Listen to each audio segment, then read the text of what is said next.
అవుతున్నటువంటి వీడియో కూడా చూడండి. ఆ దేవాలయం చుట్టూ కూడా గ్రీన్ మ్యాట్ కట్టి నోటీసులు కూడా అంటించారు, బ్యానర్స్ కూడా కట్టారు. అక్కడ డిపార్ట్మెంట్ సోదరులు పాపం ఒక టెంట్ వేసుకుని అక్కడే ఉన్నారు. నిజం చెప్పాలంటే ఈ రామకృష్ణారెడ్డి గారు అంటే నాకు చాలా ఇష్టం కూడా. పాపం కేడీఆర్ గారు మాట్లాడుతూ ఒక మాట మాట్లాడారు, వణుకుతూ. కేడీఆర్ గారు దీన్ని హిందూ ధర్మం కానీ ఏ ఇతర ధర్మాలు కానీ ఆమోదిస్తాయా అని అడుగుతా ఉన్నారు.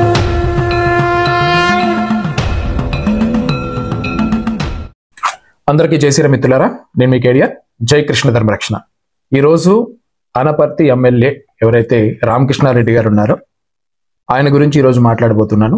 దాంతోపాటు అనపర్తి నియోజకవర్గంలో ఉన్నటువంటి కొత్తూరు సమస్య, కొత్తూరు శివాలయ విగ్రహ ప్రతిష్ట సమస్య. ఈ సమస్య గురించి మీకు తెలియాలంటే గతంలో నేను ఒక 10 రోజుల క్రితం పెట్టినటువంటి ఫేస్బుక్లో నా ఒక లైవ్ పూర్తిగా చూసినట్లయితే మీకు అర్థమవుతుంది. అలాగే యూట్యూబ్కి సంబంధించి మన సోషల్ మీడియాలో మన గ్రూప్స్లో ఉన్నటువంటి వారికి ఇది బాగా తెలిసినటువంటి విషయం. ముఖ్యంగా అనపర్తి నియోజకవర్గ ప్రజలకి బాగా సుపరిచితం. ఇది ఎంత పెద్ద విషయం అయిందో మీరు సోషల్ మీడియాలో చూస్తే మీకు అర్థమవుతుంది. అయితే ఈ విషయాన్ని మనం టేకప్ చేసింది మనమే, మన కృష్ణ ధర్మరక్షణ ఈ విషయాన్ని తీసుకుంది, ఈ విషయంపై పోరాడాలనుకుంది. మనకు వచ్చినటువంటి సమాచారం ఏంటి, అసలు ఏం జరిగింది, ఇప్పుడు ఎమ్మెల్యే గారు ద్వారా జరిగినటువంటి విషయం ఏంటి అన్ని పూర్తిగా మీకు చెప్పే ప్రయత్నం చేస్తాను. ఇది చాలా ఇంపార్టెంట్ విషయం, దయచేసి పూర్తిగా చివరి వరకు చూడండి. అయితే ముందుగా ఎమ్మెల్యే గారు ఏం మాట్లాడారు అనేది ఒక్కసారి వినండి. విన్న తర్వాత నేను మళ్ళీ మీతో మాట్లాడతాను. ఇటువంటి వ్యక్తులు సనాతన ధర్మం గురించి మాట్లాడుతూ ఉంటే విషయం తెలియని కొంతమంది పాపం వారు మాట్లాడటం జరిగింది. ఇది తప్పుడు సమాచారం కొంతమందికి ఇవ్వడం, ఇక్కడ భారతీయ జనతా పార్టీని అప్రతిష్ట పాలు చేయడం కోసం వీళ్ళు ప్రయత్నం చేస్తూ ఉన్నారు. వీళ్ళు ఇటువంటి కార్యక్రమాలు చేసి పాపం కేడీఆర్ గారు మాట్లాడుతూ ఒక మాట మాట్లాడారు, వణుకుతున్న చేతులతో సంతకం పెట్టారు అని. గంగిరెడ్డి గారిది వణుకుతున్న చేతులు కాదు, వణికించే చేతులు అని చెప్తా ఉన్నా. ఆ గ్రామంలో ఒక తెలుగుదేశం పార్టీ కార్యకర్త మెంబర్గా పోటీ చేసి ఓడిపోతే వారింటి చుట్టూ సైలెన్సర్లు విప్పేసి ట్రాక్టర్లు తిప్పి ఒక పశువు, ఒక దూడ, కడుపులో ఉన్న ఒక దూడ, గర్భంలో ఉన్న ఒక దూడ, పశువు చనిపోవడానికి కారకులయ్యారు. కేడీఆర్ గారు దీన్ని హిందూ ధర్మం కానీ ఏ ఇతర ధర్మాలు కానీ ఆమోదిస్తాయా అని అడుగుతా ఉన్నా. ఇంత దుర్మార్గమైన వ్యక్తుల గురించి మీకు తప్పుడు సమాచారం ఇచ్చారు.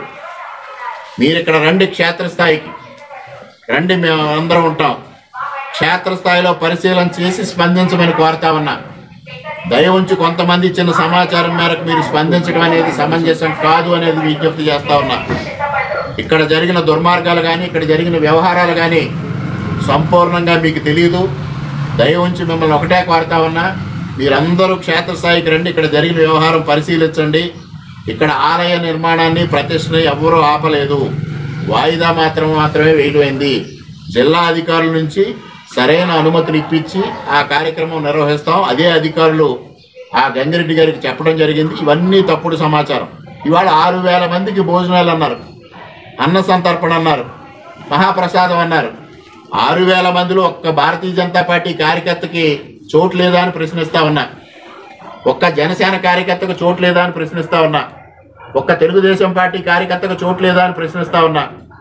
ఒక సామాన్య పౌరుడికి చోటు లేదా అని ప్రశ్నిస్తా ఉన్నా. 6,000 మంది వైసీపీ కార్యకర్తలకు మాత్రమే అన్నప్రసాదం వితరణ చేస్తారా? మిగిలిన సామాన్య ప్రజానీకానికి అన్నప్రసాదం పెట్టరా అని అడుగుతా ఉన్నా. ఇవన్నిటికీ సమాధానం చెప్పమని సూర్యనారాయణ రెడ్డి గారిని డిమాండ్ చేస్తూ. చూశారు కదా మిత్రులారా, ఎమ్మెల్యే గారు ఇప్పుడు మాట్లాడిన విషయం ఏదైతే కొత్తూరుకు సంబంధించినటువంటి శివాలయం విషయం, అలాగే మనం చేసినటువంటి పోరాటంగా నేను మాట్లాడినటువంటి కొన్ని మాటలకి ఎమ్మెల్యే గారు కొంచెం బాధపడుతూ మీడియా మిత్రులందరి సమక్షంలో ఆయన చెప్పినటువంటి మాటలు విన్నారుగా. దీని వెనుక ఉన్నటువంటి అసలు కథ ఏంటో ఇప్పుడు మీకు చెప్పే ప్రయత్నం చేస్తాను. కొన్ని రోజుల క్రితం నేను ఏదైతే ఈ పోరాటంలోకి దిగక ముందు కొన్ని రోజుల క్రితం కొత్తూరు గ్రామానికి సంబంధించినటువంటి ఒక వ్యక్తి నాకు ఫోన్ చేసి, అయ్యా నేను 20 లక్షల రూపాయలు పెట్టి నేను ఇలాగా ఒక దేవాలయం నిర్మాణం చేశాను. ఆ దేవాలయం నిర్మాణం చేస్తే ఎమ్మెల్యే గారికి ఆహ్వానం రాలేదని కారణంతో ఆ విగ్రహ ప్రతిష్ఠా కార్యక్రమాన్ని ఆపేశారు. దానికి స్థానిక ఎంఆర్ఓ, విఆర్ఓ వాళ్ళకి అనుకూలంగా ఉన్నారు కాబట్టి నోటీస్ అంటించారు. అయ్యా మీరే మాకు దిక్కు, ఇప్పుడు మీరే దీనికి న్యాయం చేయాలి, విగ్రహ ప్రతిష్ఠ జరపడం కోసం మీరు మాకు సహాయం చేయాలని చెప్పి చాలా బాధపడుతూ ఆ ఊర్లో ఉన్నటువంటి కొంతమంది పెద్దలు నాకు ఫోన్ చేయడం జరిగింది. అయితే అంత త్వరగా ఏ విషయంలోకి మనం ఇన్వాల్వ్ కాము, ఎందుకంటే అది పెద్ద విషయం. ఎమ్మెల్యే గారు అలా అన్నారంటే ఏదో ఉంది అనుకున్నాం, కానీ వీళ్ళు నాకు చెప్పిన వివరణ అంతా చూసి అయ్యో పాపం ఈగో హట్టే ఇదంతా చేస్తున్నారేమో అని చెప్పి నేను వాళ్ళకి మద్దతుగా నిలిచాను.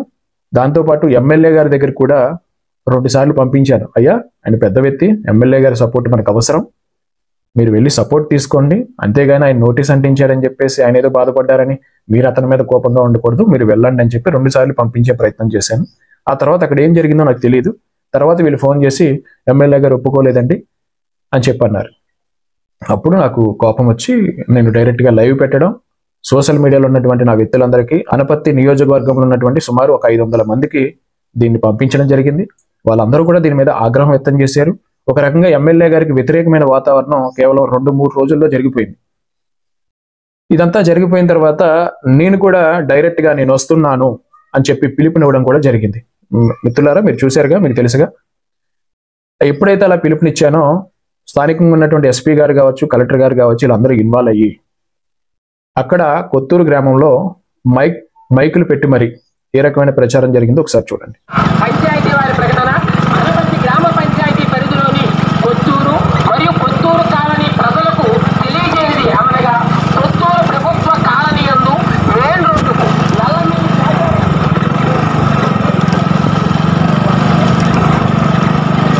చూశారు కదా మిత్రులారా, మైకులు పెట్టి ఆటోల్లో కొత్తూరు గ్రామ ప్రజలు ఎవరు బయటకు రాకూడదు, 144 సెక్షన్ పెట్టామని చెప్పేసి మాట్లాడడం జరిగింది.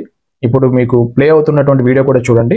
ఆ దేవాలయం చుట్టూ కూడా గ్రీన్ మ్యాట్ కట్టి నోటీసులు కూడా అంటించారు, బ్యానర్స్ కూడా కట్టారు. అక్కడ డిపార్ట్మెంట్ సోదరులు పాపం ఒక టెంట్ వేసుకుని అక్కడే ఉన్నారు. ఇదంతా ఏంటంటే ఒక భయానకమైనటువంటి వాతావరణం చాలా పెద్ద స్థాయిలో వెళ్ళింది అని చెప్పడానికి మాత్రమే మీకు అన్ని చూపిస్తున్నాను. కాకపోతే ఇందులో ఎవరు తప్పు అనేది నాకు ఇప్పటి వరకు కూడా క్లారిటీ రాలా. 2 రోజుల క్రితం వరకు కూడా క్లారిటీ రాలా. ఎందుకు క్లారిటీ రాలేదు అంటే దీని వెనక ఒక రాజకీయం ఉంది, ఒక పార్టీల విషయం ఉంది, గతంలో జరిగినటువంటి అనేక విషయాలు ఉన్నాయని నాకు నిజంగానే తెలియలేదు. నా సమస్య ఏంటి, నా దగ్గరికి వస్తే పార్టీలకు అతీతంగా ఎటువైపు న్యాయం ఉంటే అటువైపు మనం పనిచేస్తాం, నిజాయితీగా పనిచేస్తాం. నిజం చెప్పాలంటే ఈ రామకృష్ణారెడ్డి గారు అంటే నాకు చాలా ఇష్టం కూడా. ఎందుకంటే గతంలో ఈయన తరపు మన వాళ్ళు పనిచేశారు గెలుపు కోసం. ఎందుకంటే ఆయన కొంత నిజాయితీ పరుడు, ఆయన గట్టిగా కష్టపడాలనుకుంటున్నాడు. దాంతోపాటు బీజేపీ నరేంద్ర మోదీ గారి, మనకి ఇష్టమైనటువంటి నరేంద్ర మోదీ గారి తరపున అభ్యర్థి కాబట్టి ఖచ్చితంగా మనం సపోర్ట్ చేయాలి కాబట్టి చేశాం. చేసిన తర్వాత కొన్ని నెలల్లో ఇలా జరుగుతుంటే నేనేం చేయాలో అర్థం కాలేదు. కానీ ధర్మం ఇటువైపు ఉందేమో అని చెప్పి ఇటువైపు నించున్నాను, వీళ్ళ వైపు పోరాడాను. అంత పెద్ద విషయమైంది, స్థానికంగా ఉన్నది. కాకపోతే తర్వాత ఎవరైతే 144 సెక్షన్ పెట్టిన తర్వాత ఎవరైతే నాకు ఫోన్ చేసి మాట్లాడినటువంటి వ్యక్తులు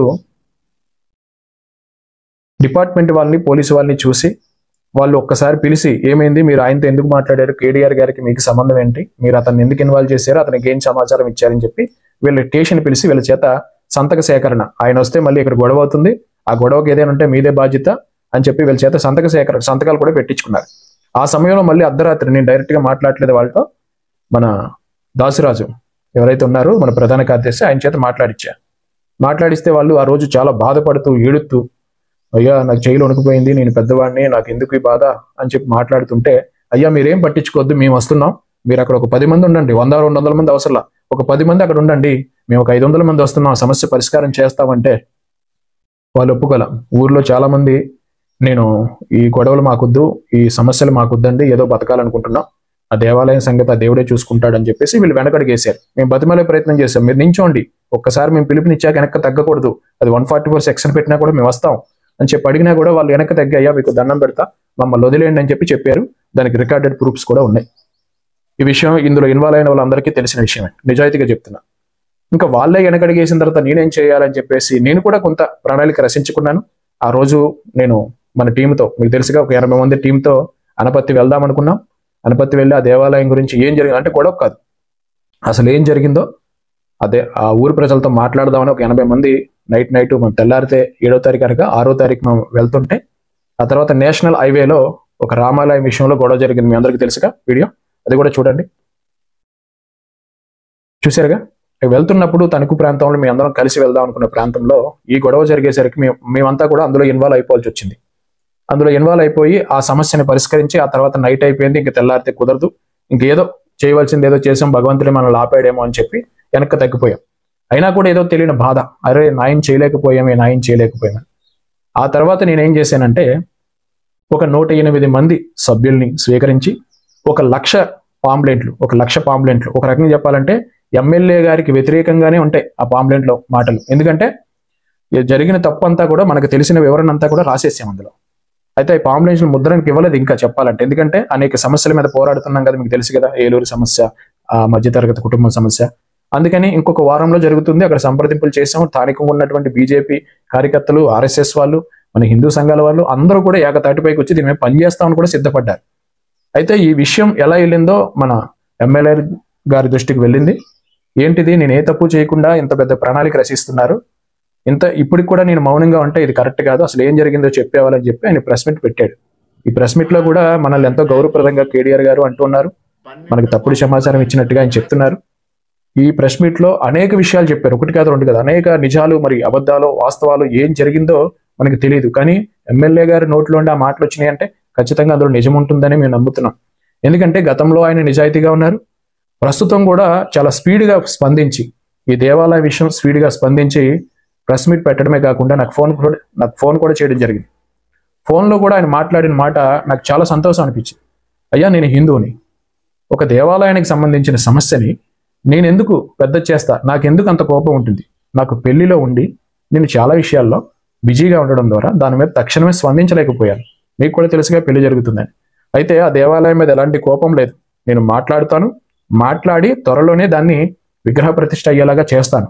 గతంలో కూడా నేను హిందూ ధర్మం గురించి, దేవాలయాల గురించి ఎన్నో పోరాటాలు చేసిన వ్యక్తిని, అలాంటి నన్ను ఇలా తప్పుగా మాట్లాడడం మీకు భావ్యమా అని చెప్పి ఆయన చెప్పడంతో నాకు నిజంగానే బాధ అనిపించింది. ఇంత మంచి వ్యక్తిని, ఇలాంటి వ్యక్తిని అనవసరంగా నేను టార్గెట్ చేశానే, ఇది తప్పు అని చెప్పి ఒక రకంగా సింపుల్గా చెప్పాలంటే ఎమ్మెల్యే గారికి ఈ సంఘటన అంతా కూడా పూర్తి విషయాలు విశ్లేషణ చేయకుండా మేము తప్పు చేసి, ఎందుకంటే అక్కడ తప్పు జరిగిందని ఆవేశంతో నేను రియాక్ట్ అయ్యాను కాబట్టి, తక్షణమే స్పందించారు కాబట్టి అనపర్తి ఎమ్మెల్యే రామకృష్ణారెడ్డి గారికి యావత్ హిందూ సమాజం నుంచి, ముఖ్యంగా కృష్ణ ధర్మరక్షణ నుంచి ప్రత్యేక ధన్యవాదాలు తెలుపుకుంటున్నాం. ఎందుకంటే మీరు ధైర్యశాలి అని చెప్పి మాకు తెలుసు, ఎందుకంటే మీ పోరాటాలు చూసాం. కానీ మీరు ఇంత నిజాయితీ కలిగిన వ్యక్తి, ఇంత తక్షణమే స్పందించే వ్యక్తి అని మేము మొట్టమొదటిసారిగా తెలుసుకున్నాం.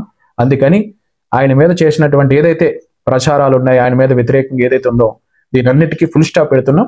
ఖచ్చితంగా ఆయన మాట మీద నిలబడే వ్యక్తి, దాన్ని ఖచ్చితంగా మేము నమ్ముతున్నాం. ఎందుకంటే ఆయన మాట తీరు, ఆయన స్వభావం, ఆయన గురించి మన వాళ్ళు అక్కడ లోకల్గా ఉన్నటువంటి కార్యకర్తలు చెప్పిన విషయం, ఇవన్నీ మాకు తెలుసుకొని గత వారం నుంచి మేము సైలెంట్గా ఉంటున్నాం, ఏదో తప్పు జరుగుతుందని.